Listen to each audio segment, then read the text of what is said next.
Now we're going to talk about perpendicular lines.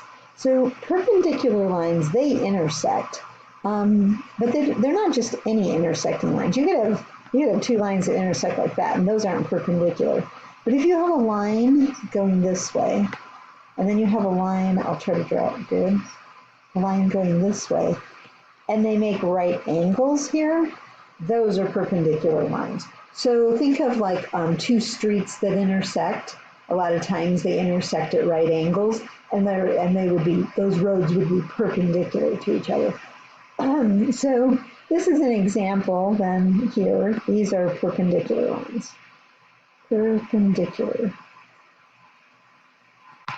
And so their slopes, they have to be opposite. You have to have one going in a positive direction, one going in a negative direction, unless you had a horizontal line and a vertical line, but that's a special case. I spelled perpendicular. Okay, so their slopes are opposite, generally, and they there's two ways to say it. They multiply. So if this is my line 1 and this is my line 2, then the slope of line 1 times the slope of line 2 has to equal -1.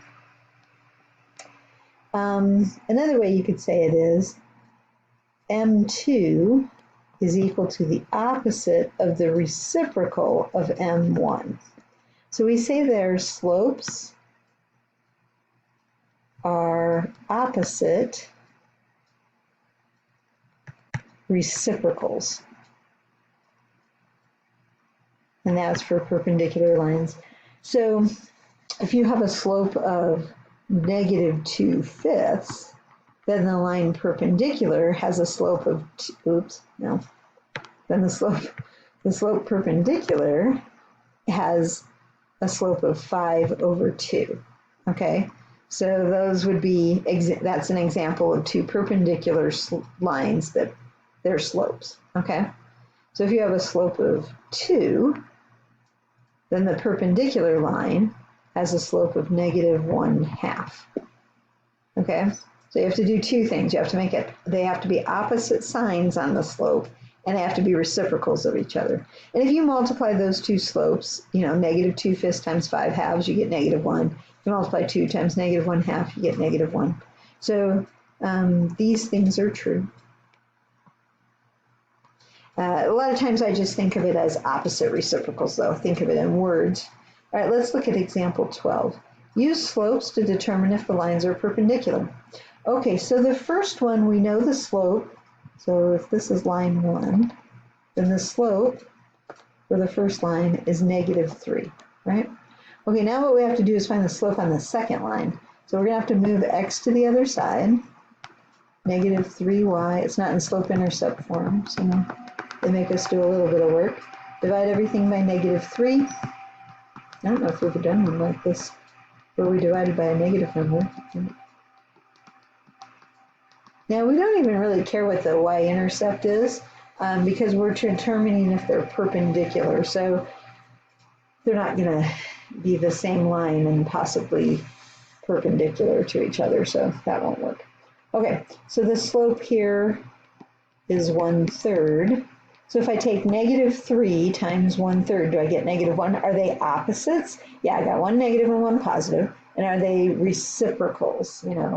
Reciprocal of 3 is 1/3, so yeah. These are perpendicular.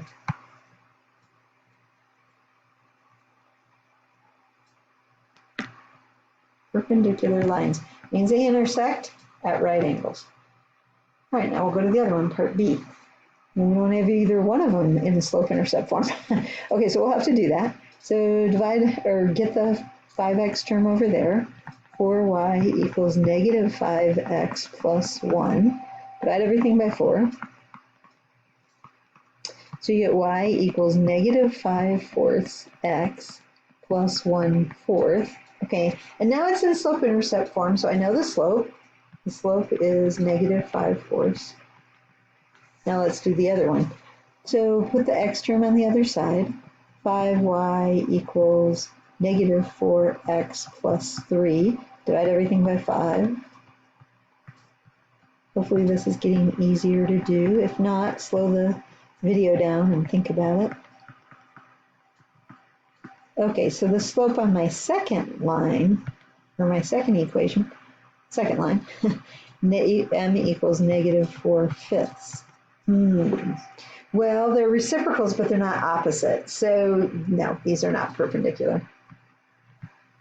They're both negative. And you've got to, in order to have perpendicular lines, you've got to have one positive and one negative. So not perpendicular.